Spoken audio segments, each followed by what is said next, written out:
Get ready to drop the puck, take a free throw, and step up to the plate. It's time for the Metro East Sports Podcast on lineupmedia.fm.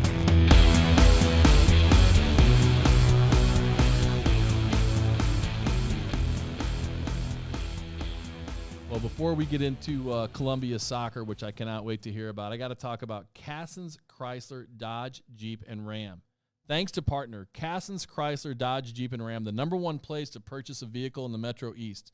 If you're in the market for a new or a pre-owned car, check out Cassens inventory in person where they've been for 25 years or online at cassens.com. Cassens has earned the highest ratings for customer service. Their expert staff is committed to making your car buying experience enjoyable, including convenient on-site financing. I've purchased 4 vehicles there. My daughter drives an IU Red Jeep Cherokee, and my wife and I are on our 2nd Jeep Grand Cherokee. With over 80 years of experience in the Metro East, Cassens is the clear-cut leader for quality, service, and customer satisfaction. Go see Steve, Cliff, Holly, Greg, Bob, Mike, Tony, or Trent today. All right, let's shift gears. We talked about football with the last one. Now we're going to talk about football with these guys. Welcome to the show, Coach Jamey Bridges, Columbia High School boys and girls soccer, and Hayes Van Breusegan. That's right. I did it right? Van. Oh, all that practice, and I went Vaughn instead of – I was worried about the Breusegan part. I should have been Hayes Van Breusegan. Yeah. I worked so hard on that. All right. Welcome to the show, Hayes and Coach Jamey. Good season this year. Another one. Yeah, it was a good one. This is my first year as a head coach, so we had some adjustments, and we're a young team, but it was a good year. Very young, including this freshman who you brought right here next to you. What does Hayes bring to the squad? He outworks, I would say, everybody on the field. Being a little smaller, he's super quick, and very, very active, which got all the other players some good assists. Jack Seckler, 31 goals. I would say a lot of that had to do with what Hayes was doing off the ball. Center, mid, where does he play? Primarily up top or out wide. Okay. Let's go to you, Hayes. When did you start playing soccer? Probably around 7 years old. I probably played my first soccer game. Are you a soccer family? Not much. We're more of a baseball family. Both his brothers played for him. Yeah. Okay. Yeah. Okay. So you did you grow up playing baseball and soccer? Yeah. So right now I play soccer, baseball, and basketball. So you'll play all 3 for Columbia? I'm looking at that. Yeah. At this point, that's what you're thinking. Yes. Okay. Well, you lettered in one sport in the fall. Are you looking to letter in all 3 sports as a freshman? I don't know about that, but is that a lot of pressure to put on a kid, Coach? I mean, he's capable, so definitely with basketball. Okay. I need a girls manager for the spring, so.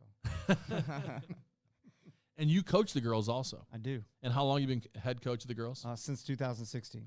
Okay, so you started as the head coach of the girls, and this is your first season coaching the guys. Yeah, so I've been with the boys since 2012 as a JV coach. Okay. And then first year as the head coach. What is your opinion of coaching boys and girls? Is there a difference? Or big difference. I'll put it this way.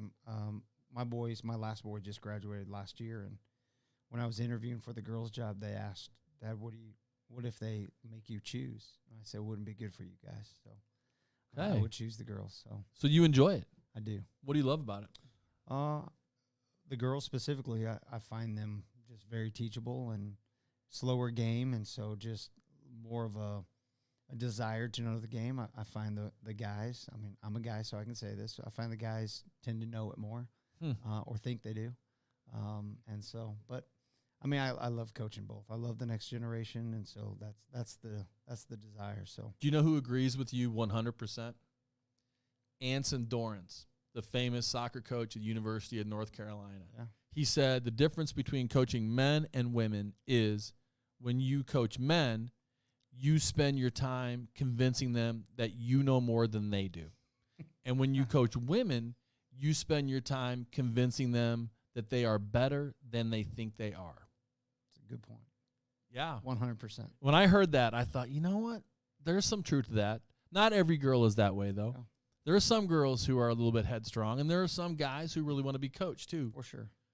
Huh. It's a good balance. Soccer is strong in Monroe County. It is. Very strong. Lots of good teams. Like, there's lots of good competition there. Yeah. Jabot and Waterloo have been great traditions. I mean, 13 Jabot wins, 14 we win, 15 Waterloo wins. Over and over. Yeah. That's a lot to be proud of. Absolutely. What's the secret? Where does it come from? I give a lot of credits to clubs. I mean, the clubs in the area playing in Missouri or Illinois, and teams play smaller school. You know, both guys and girls playing together, being in a small school together. You know, that's a big hurdle in high school sports. Getting them to play as a family, as a team, that's the hurdle.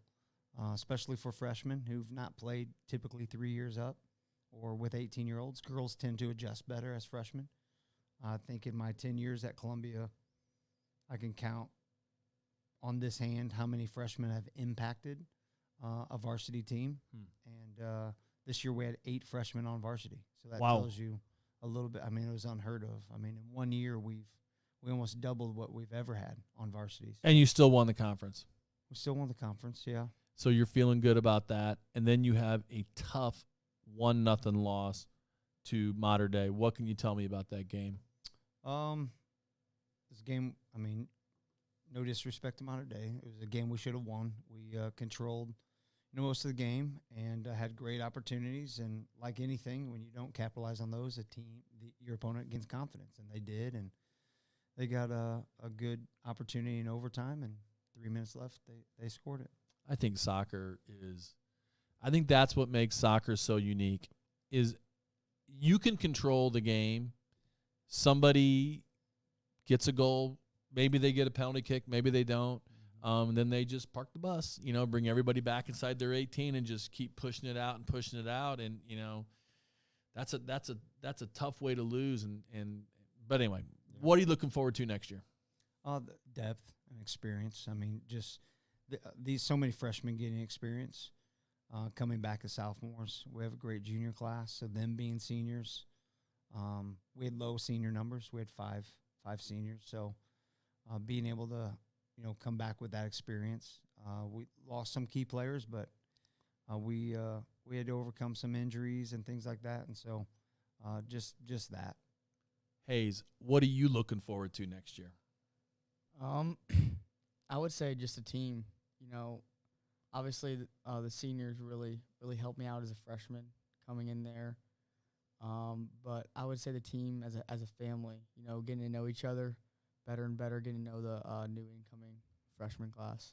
How was soccer different than what you were used to, or was it the same? Were you on the pitch early in the season as a high schooler feeling like, hey, you know what, this feels exactly like what I'm used to? Or was there something that was like incredibly different about high school versus club soccer for you? Yeah, I would say it was a lot more physical and a lot faster paced, especially because I'm a small guy too.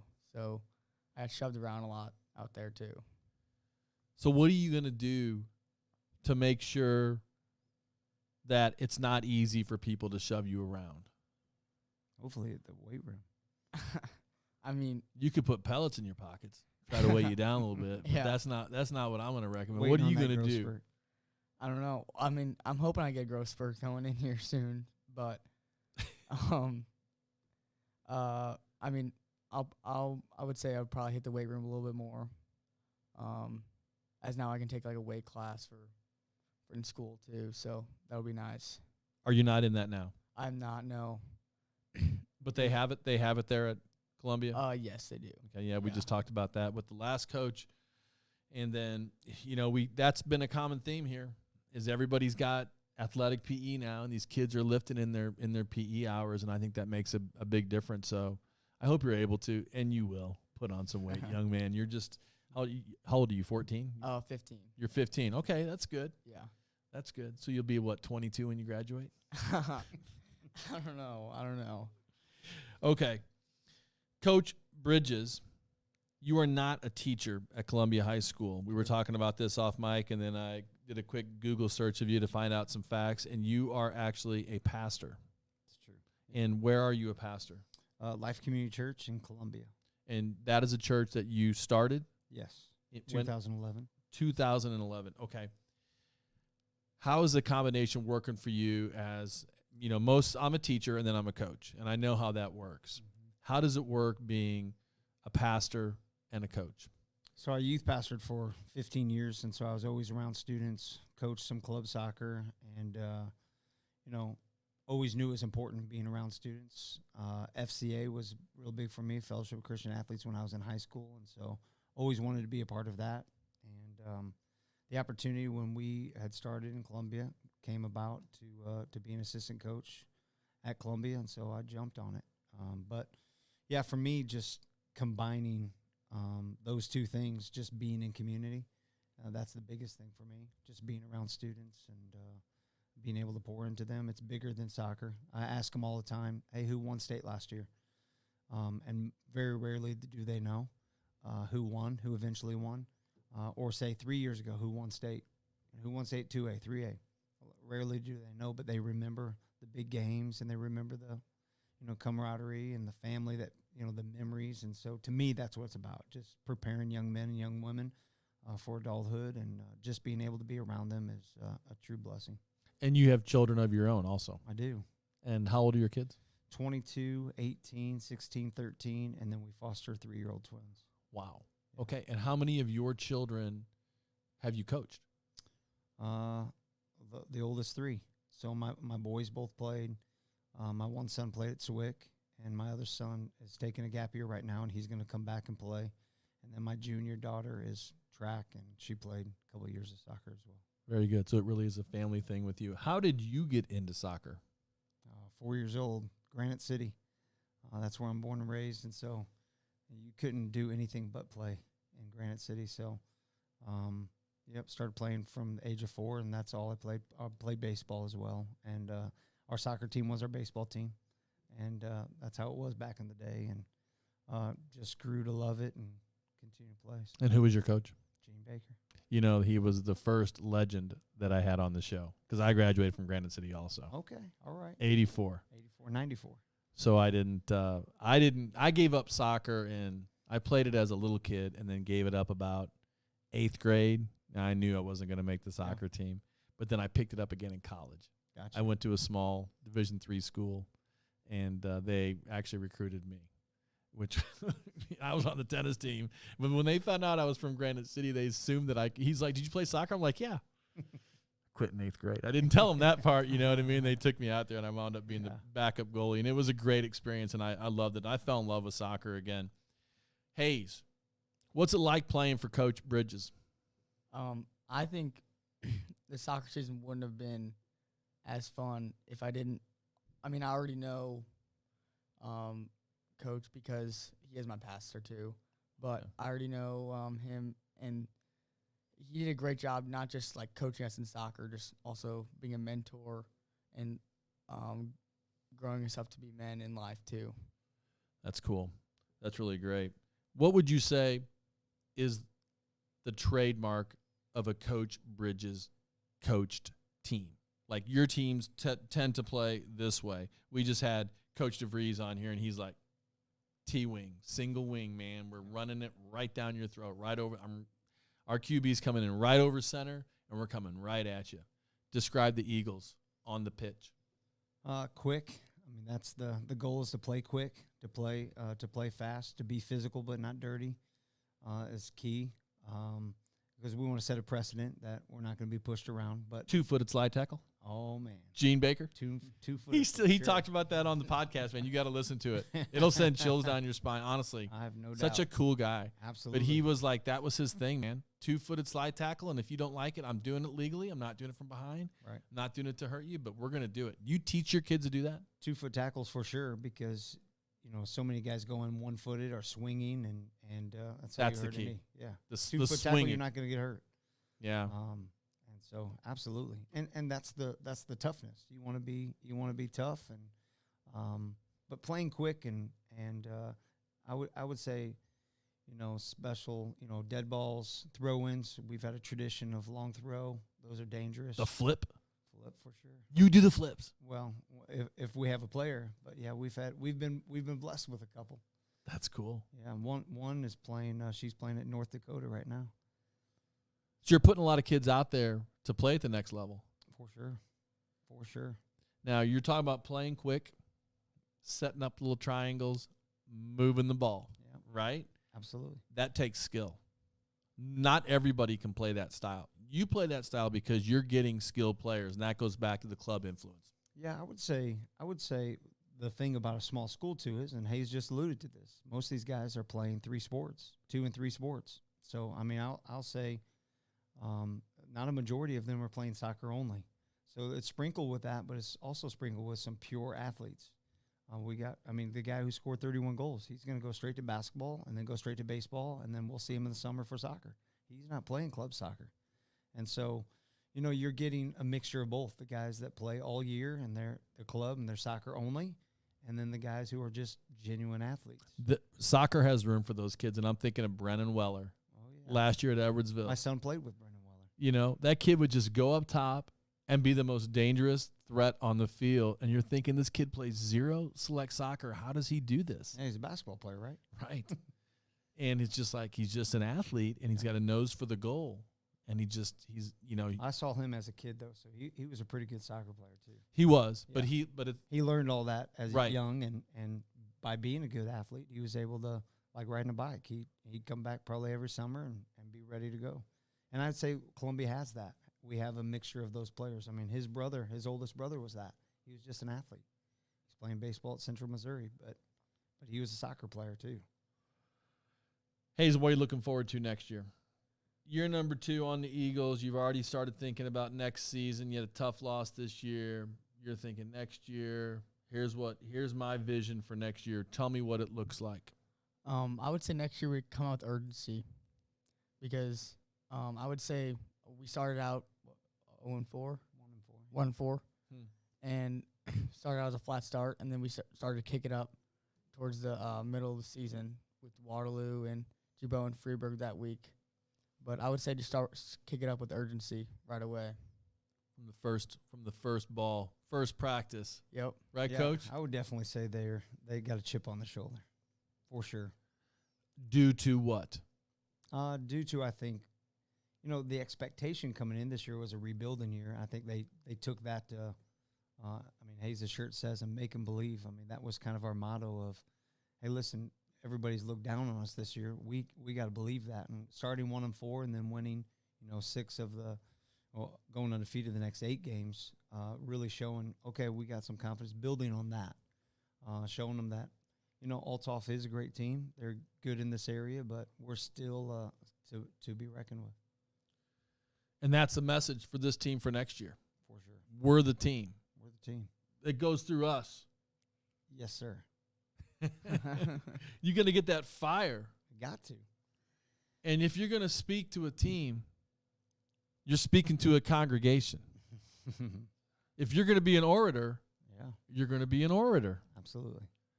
How much preparation is the same?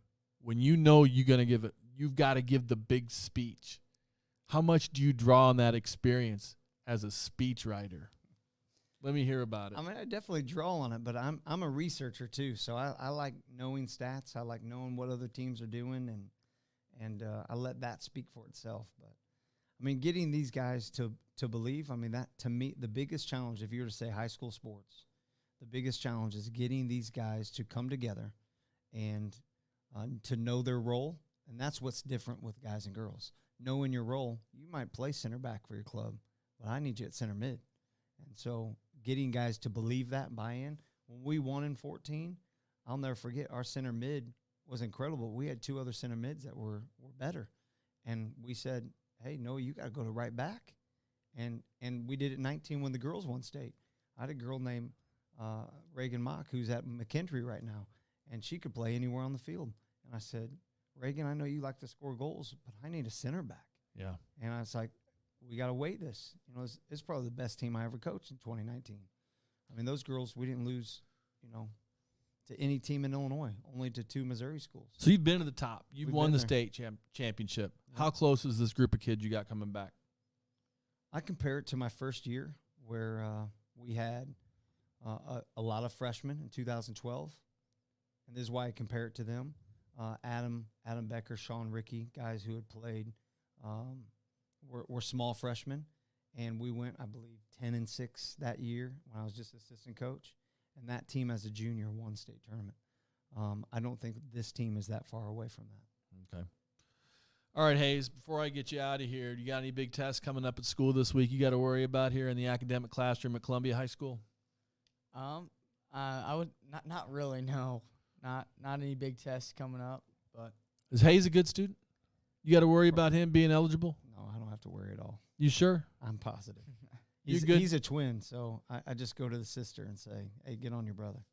Your sister's smarter than you?